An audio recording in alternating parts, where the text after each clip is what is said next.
So I sent Charlie Baker a message, Skinny Pete and Friends. I got a 60-page script. It's not finished. I still have the ending. That's the ending when James McGill and Wexler, Kim Wexler, they spring the money basically from, this is all something I wrote, from the dark web in order to free Skinny Pete and Badger, who have been kidnapped by the guitar man, and Elle, who's this chick from Moscow. So anyway, it's set in Brooklyn, but they live, Skinny Pete and Badger have like big, fancy townhomes in New York because they're very successful because the CBD got them like on this, they quit the meth life and they started selling CBD products, and they got into the skyrise kind of community of Manhattan. So they're very successful. They were in like suits and stuff. So by the time they spring James McGill, okay, yeah. Let's see, nice Mercedes. By the time they spring James McGill, they go off to do a story. They have a YouTube show, and they go off and do a story about this guy named the Guitar Man in New York City, who goes in and out of like coffee shops and plays this beautiful kind of crazy music, kind of like something like very real, like Alejandro Escovedo or Bob Dylan back in the day, right? It's like a find, a little gem that they're going to put on their channel, on their YouTube channel. That's what they've been doing. They were selling CBD and then they get on the YouTube channel. Now, this is all fiction, okay? Anyway, regardless, the ending I still have to write. So Grace is almost patched up enough to say first draft ready. This has been 3 years off and on, maybe, with Grace. Skinny Pete and Friends, I wrote maybe 3 or 4 months. So we can go back and see if we can patch up the ending, and I might send it to Charlie, and there'll be a second kind of missile I send to Hollywood. I haven't got Charlie's attention. I think he's older. He's a very serious actor, very good singer, plays piano wonderfully, and he's been protesting with SAG. So he's been out there protesting with SAG. And I have watched some of his Instagram, and he's an incredible presence and on film and everything. I think he's a wonderful find as an actor. I worked with him on stage. We all did Waiting for Godot together out in Hip Pocket. It was Rob Bosquez, Brian Beck, who's passed away, and then Charlie, and then Lane. Lane played the farm boy. I played Lucky. Boy, was that a show. Anyway, the director, can't recall his name right now, but he was the guy that was he was like a scholarly director. He had like a doctorate in theater history or something. I remember who it is. They all know his name. I'm just going blank on the director's name. But Johnny Simons oversaw it all. He's the mime of the theater and the director. But anyway, Charlie's out there. I want to see if I can get him Skinny Pete and Friends and see what he thinks about it. If he can get on his lap. If I can get possibly another, I don't know, maybe by the summer coming up. We're going to go through winter. Maybe after winter, I could patch up the end of Skinny Pete and Friends and send it to Charlie. Now, if we get Grace approved, then I will get Charlie's attention, and we'll see what we can do, because I know Charlie requires payment. He's a real actor. So first, we're going to try with Grace. That's the first kind of missile that I'm talking about. That you wrote the script, you're going to send it out. We're going to see what happens, see what kind of response we get. That's going to Grim Life in a few days. I've already patched it up, so we've got something. That'll be going out on October 9th. Then I go see the judge October 10th. Then I'm going to give you all an update on how we're going to handle Skinny Pete and Friends. Now, Escape from Maine, which is also known as Escape from Me, is a personal project. I would be behind that, meaning I would direct it. If I want to play the lead character, I mentioned Johnny Whitworth, because I also know Johnny. I don't know Johnny, but I know Danny, his brother. But I've heard Johnny over the phone, and when Danny was talking to him. So Johnny also is a star. He was the guy, the lead. He played AJ in Empire Records. If he likes the script, then maybe we could go forward eventually with Escape from Me, which I like that project a whole lot. It deals with, like, up there in Maine with the snowy weather. I was going to see if I could bring maybe Alec Baldwin in as the ghostly fatherly figure, if it gets in his hands. And these are just future projects that I'm throwing around. Now, the one that I'm partial to and the one that I care about is, of course, Escape from Maine. That's going to be the one that I want to direct and I want to watch over. Whether I act in the lead or not, I don't know. We'll have to see. But time's a ticking. So we'll have to see. The first big thing, the first big try is going to be going on October 9th, and we'll see a response. Grim Life Collective is now in Europe. They are in England. They're going to be researching Stanley Kubrick's studio that he used for the horror film The Shining, which was written by the movie. Well, the play. Well, not the play. The book. The book was written by Stephen King, and then I think Stanley Kubrick was behind the screenplay and also the directing. So they're going over to the studio in Stanley Kubrick studio in England, and they're going to be sending that up on the channel, on their YouTube channel. They've already done something with Black Sabbath. They did a filming, what was like a photograph location for the album of Black Sabbath, and I believe they did something on the original Frankenstein out in England too, in his cottage. So the guy who originally played one of the first Frankensteins, and I believe that was another one that they did. So the Black Sabbath and then the Frankenstein one. Pretty soon they're going to have the studios from Kubrick if they get in there. So that's what they're there for. They'll get a copy of the script. So we'll see what happens. It's kind of a comedy horror. So that Grim Life Collective vlog that I was talking about, that's in England. It was on Boris Karloff. He was the actor that was made famous because he played Frankenstein. So Frankenstein was one of the roles that he played, and he had a cottage in England, outside of London, I believe. And he had a I don't know exactly where it was, but he had a garden, like a rose garden in the back, and he tended the garden throughout his life. Cared immensely about the garden. Anyway, they have a cool vlog about that. Trust me, Boris Karloff, he had plenty of roles and also 6 wives. I believe it was Sussex that he had that cabin that had the rose garden, or the garden in the back patio. This is Fort Worth right here. We're headed to Love Field.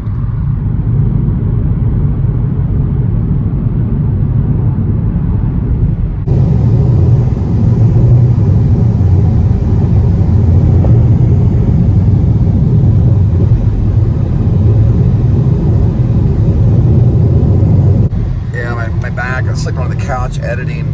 My back, it's in the creak in the shoulder blades, between your 2 shoulder blades. And plus I'm getting up to 50. I was able to do a good 2 sets of crunch sit-ups this morning, which I'm trying to do. I was able to do the 50 push-ups, and then the 20 push-ups, and then another 30 push-ups, to get that going on. A little bit of stretching, a little bit of yoga. Not a whole lot, but I was able to do a little bit. And anyway, I was getting a lot of walking done at DFW when I was walking around there. We may head by DFW and walk around a little bit.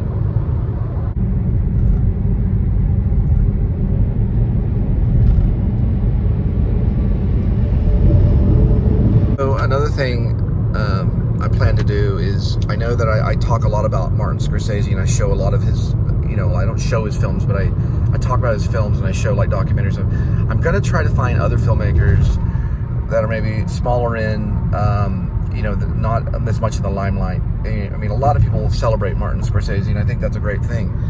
But I will be covering Killers of the Flower Moon, so we'll be getting into that. But, I should talk more about like maybe David Fincher and maybe small-time filmmakers. My friend Robert Bosquez, who's a playwright, he did a film called Beautimus. I recommend to go see that. It's on YouTube. It's on his someone else's channel, I think. They produced it for him. It's a pretty good little film. He shot it at his house, in his backyard. I've been in all those locations. I used to spend many nights at Rob's reading articles about, I don't know, actors, movie stars, and directors and stuff. We grew up together. He was on the kind of the Mexican side. I was on the white side, or the white Jewish side. Even though I'm Italian. Well, I'm not Italian. I'm sorry, I'm Irish. I keep saying I'm Italian today. That's because I saw Italian American. I'm Irish and English. I grew up on the Ryan's Place side. He grew up on the I believe the east side. Rob Bosquez is a playwright in town in Fort Worth, and he works with a lot of times he works with kids and stuff like that. And he did do a little film called Beautimus, and I recommend that. Rob also helped me on my first feature that I put together and launched out as an edited feature called Once in a Lifetime. We did that together. I like it. It's a nice little piece. Some of it's set in Dallas, some of it's set in Rockwall Lake. Rob helped with me on the scenes that were set at the Water Gardens, which also they shot Logan's Run. So Rob helped me with that. I'm not gonna tell you how much I paid him, but it wasn't a whole lot, but he was able to help, and he did a really good job on that. Even though we didn't use all the script, we used a little portions of the script. It turned into its own little monster. I edited it and I sent it up. Rob did help with some of the story format editing too. So he sent an email to me saying, well, maybe you can go from here to here, and gave me images and stuff like that I could use and lay it down when we edited it. We also got a short out of that called From Now Until Morning. And then we also did another short called The Way of Man, which Rob helped me in that. He helped me on that on West 7th Street. Then the third one, That Side, I did after my divorce with Angel, and only Corbin helped me with that one, and Danny Whitworth, the brother of Johnny Whitworth, he helped with some camera work on that one. So we were able to get 3 plus the Once in a Lifetime. And then eventually everything turned over to the p.s.s and then p.s.s, which is the Please Subscribe show. Okay. Had a love feel. What's interesting about this story too is I know that Rob's not going to quit. I'm not going to quit. We both grew up on Willing Avenue. And I grew up on Ryan's Place side, kind of the Jewish white WASP. Maybe it's a few Catholic people side, not as many on the east side. But Rob grew up in the Hispanic culture, the Mexican culture. So if I were to drive to Rob's, I'd go down 8th Street, cross the railroad tracks, then turn left, go through all this Mexican village, you know, all this stuff, and then I would hang out with Rob. And we would just talk about movies and watch documentary. Rob introduced me to Ingmar Bergman's films. And of course, we were both big fans of Scorsese. That's kind of what brought us together. Because one time I went into the drama room, the theater room at high school, at Pascal. And I walked in, I saw this incredible film last night. It was called Taxi Driver and I said his name was like Scorsese or something. And then I hear this guy in the corner of the room go, Scorsese. And I said, who is that? I was like, oh, it's Rob sitting there with a legal pad, you know, writing a script. We were writing scripts in high school. And I said, oh yeah. I guess it's called Scorsese. I said, yeah, Taxi Driver. It's a great film. It ended up becoming my favorite film. And then Rob ended up becoming one of my best friends. And then we decided to meet, and then that's when we talked about After Hours together. We watched New York Stories together, the one with and now it's pronounced Coppola. Francis Ford Coppola is how they say it. And Woody Allen stuff. We shared interest in Woody Allen and Ingmar Bergman and all the greats, Fellini. We didn't really do a whole lot of research on Fellini. We did talk a lot about David Lynch, and we just watched movies and talked about plays and playwriting and Sam Shepard. I remember Sam Shepard. Well, we really started talking about Sam Shepard in college level. That's when Sam Shepard was introduced to me, was on the college level.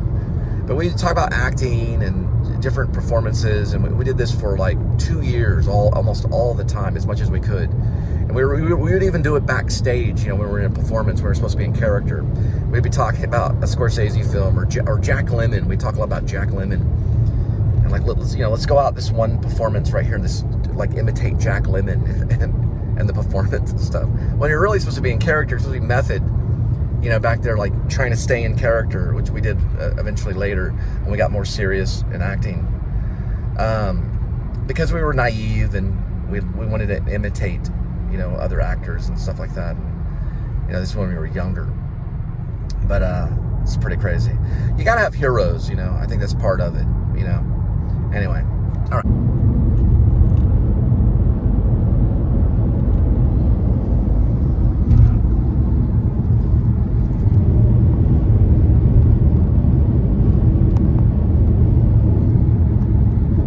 Since I watched Italian American today, the Scorsese documentary, and I know I'm going back to Scorsese again. I kept saying from there that I was Italian. I'm not Italian. Not that I know of. I could be. I don't know. But I'm, to my knowledge, from my mom's side, I'm Irish. So Mitchell was on my mom's side.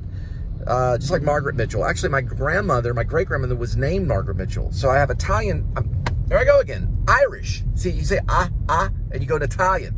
I was trying to say I'm Irish, and it kept coming out I'm Italian. I'm actually Irish. I'm Irish. So I'm Irish and then English.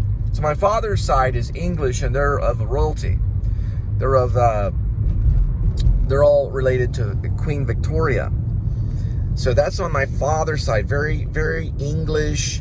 Everyone, just think of English people. You know, we eat a lot of fish at times. My dad would always say, you know, if you're going to eat meat, you want to eat fish, because, you know, fish is good for you.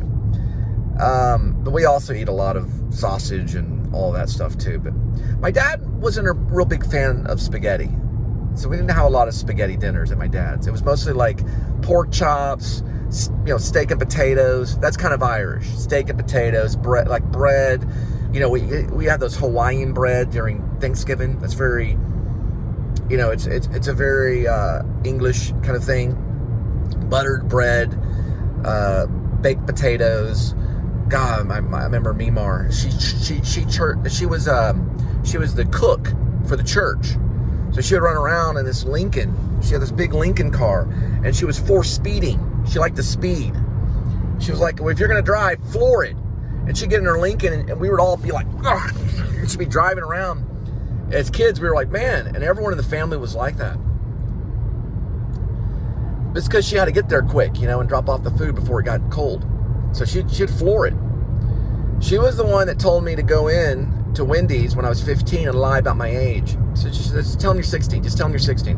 I said, Grandma, that's not honest. They're not going to ask any questions. They won't look at the license. Just say that you're 15. And Wendy's hired me on the spot at 15 years old. Back then, you weren't supposed to do that. But she was a good lady. She was Baptist. So so pretty much on my father's side, it's all Baptist. My mother, they were the Irish, poetic Irish people that had, you know, Granny Ann had a smoking problem. They were all chain smoking and Irish. So it's like split in the middle. I've got this good side where I'm like, no, I can't do that. And I got the Irish side where it's like, you know, crazy kind of thing. You know, the Irish are a little, you know what they are. You know, they're lucky. Yeah, right.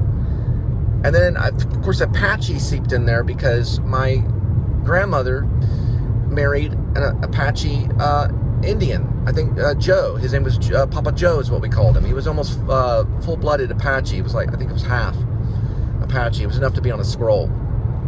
So I've got a little bit of Apache in me as well. But you know, it doesn't really matter. But you want to take note and praiseworthy. You want to speak well of your heritage. You know, you want to say who you are, what you've done. You know, and where you've been. And I've never been to England. I've only been to France. Like I visited France twice. I visited Normandy. I've never got to visit England. I've never got to visit Ireland. But when I went back, because of my interest in film and theater and mime and things like that, I went to France, went to Paris. I landed there once, and then I got to explore Paris one time as well. And Normandy, and Belgium, like a little part of Belgium. And then I went to Czech Republic. And John, on my father's side, who's my uncle, he did some research about our heritage and found out that we had some Eastern Europe in there. So somewhere in our bloodline, there's Eastern Europe. So I don't know, you know, I really don't know exactly on my bloodline, exactly where, you know, like where we're all from. I've heard England and Ireland and then the Apache. But I don't know exactly. He did the thing where you go online and you do the family tree, and he found Eastern Europe in there as well. So.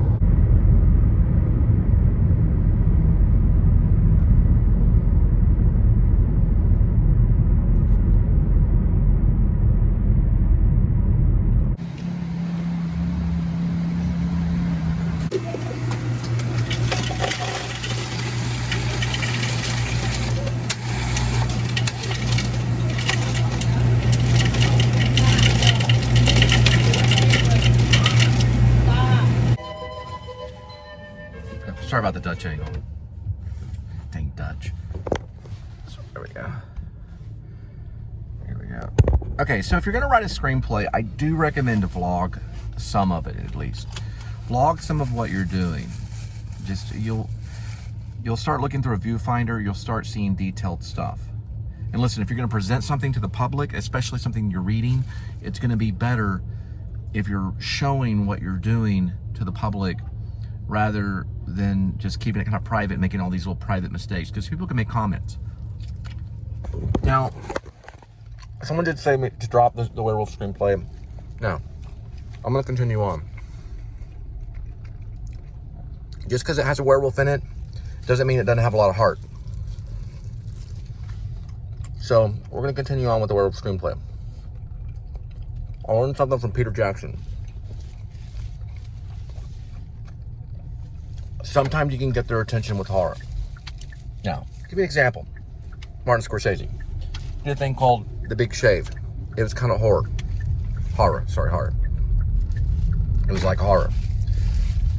It's pretty intense. I haven't seen it. I've only seen clips of it. Only segments. A lot of people haven't. Very violent. Guy shaving, cutting himself. Craziness. It's kind of an homage of what, when Kitty scratched me right here on the chin, that was an homage to The Big Shave. So, you gotta write a screenplay, vlog it. Definitely read it. And definitely read it out loud to yourself. God forbid you don't. I remember in English class, I had this English teacher, Miss Swordplate. She used to have to sell her wedding ring because things would get hard. She'd get a little money of that, and then she'd go back to the pawn shop and then pawn her wedding ring out. She taught us all about Hamlet and a bunch of other stuff. She used to tell me, she'd say, Cole, when you're backstage, you're going on stage, when you're about to do the play, go like this. I was playing Ben Gant and Look Homeward Angel, and she just goes, now just go, I am Ben. And I used to do that every night. We got the attention of Channel 11 News. It's a big deal. Also, if you're a theater actor, get rid of your theatrical convention. Stop throwing your hands in the air and acting like we're in the middle of America. We've been influenced by the Moscow Art Theater. Know the group theater. Get method and be real on stage. Makes me mad. Sorry. Uta Hagen would do the same. When Uta Hagen would go in to see a stage show and it looked like it was rehearsed, she'd leave. I do this. It makes me mad. Be real. Find out what that does. Talk to your friends when you're doing the scenes and imagine them in your head. Use your imagination constantly. Anyway, what was I talking about? Oh, vlogging the script. Now listen, I apologize. I know my performance is not as good as Orson Welles when he do rodeo shows. I need to step up my game a little bit when I'm doing the acting for Grace. But I'm trying to just get the words out there so you guys can understand it. If producers are watching it or people that are interested in producing it, I'm trying to at least give you the words and a way to publish it on YouTube first and foremost. Where it's under my name, my script, try to rip it off, you know when it happens. Okay, that means I need to up my ante on my acting when I'm reading it. Also, it's helping me as an actor because I'm paying attention to the words just as I would do in an audition. It's very hard to audition. Look, an actor's life, it's very difficult because of the auditioning and stuff. And you know, and Philip Seymour Hoffman, before he died, he told everyone, he said, that's where you show your performances as an actor. You do it in the auditions. You get to create this whole world in an audition. So I need to up my ante and do a better performance when I'm doing Grace. I'm trying to hyper-focus, and I've got a couple of good ones. I think it sounds pretty good. It's a pretty good thing. It kind of reminds me a little bit of Monster in the Box, that Grace Spalding thing. All right, how to love Bill.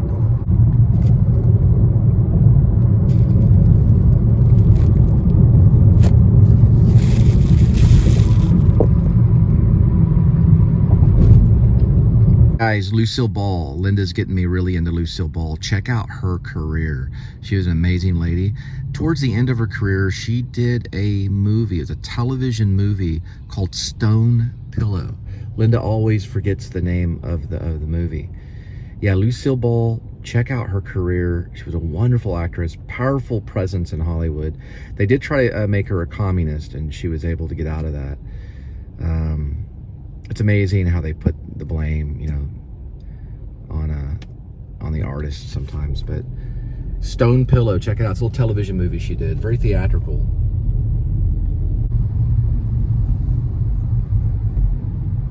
Now, while at DFW, I set a timer for about 45 minutes or so. because there's an hour spot. Now, you don't always have to park in the hour spot. Then I also set a alarm that gives me about an hour and a half or so. That's another alarm between takes. And then I have a timer going on that goes on throughout the entire time to see how long in between each pickup is. Another thing too is so I set timers. I want to include this in John Blacksmith's and Grace's experience on hunting the werewolf. The werewolf, in a way, is kind of a version of capitalism, okay? Because the werewolf is sometimes out of control, right? Like a werewolf comes out certain times and gets out of control because it gets hungry. Capitalism sometimes gets hungry. But I'm not against capitalism. And I'm not for communism or for socialism or anything like that. But at times, I feel, and I've learned this when I went to Wesleyan, Texas Wesleyan, is that sometimes our dreams are at the cost of stepping on other people's shoulders, you know? We can get what we want as long as we step on other people's shoulders to get it. It's that kind of thing. Anyway, I'm talking about timers because I set timers when I do all this kind of stuff. I got a call from one of my favorites, and it fell through because I wasn't close enough, so anyway.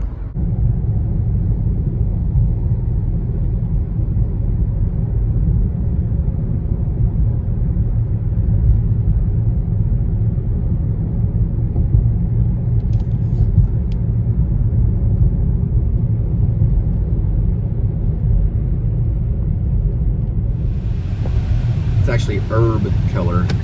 I changed it to Irby Keller and changed the way Keller was spelled. Irby Keller.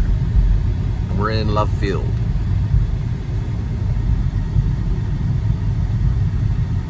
It's mostly run by Southwest Airlines. Entire airport is. Mostly business people, some family that head over west sometimes. They'll use Southwest. It was originally a romantic kind of airline where they gave out this appearance that it was like a romance. You know, they were flying off to a romance or something. So they called this airport Love Field. It was part of the Southwest slogan. It's part of what they were selling. Probably sometime in the 70s. I'll figure out. Now, this was built definitely in the 60s because JFK landed here. He landed in Love Field. So it was here in the 60s. But we'll find out the history of it later. DFW is a big one, though. It's an international one.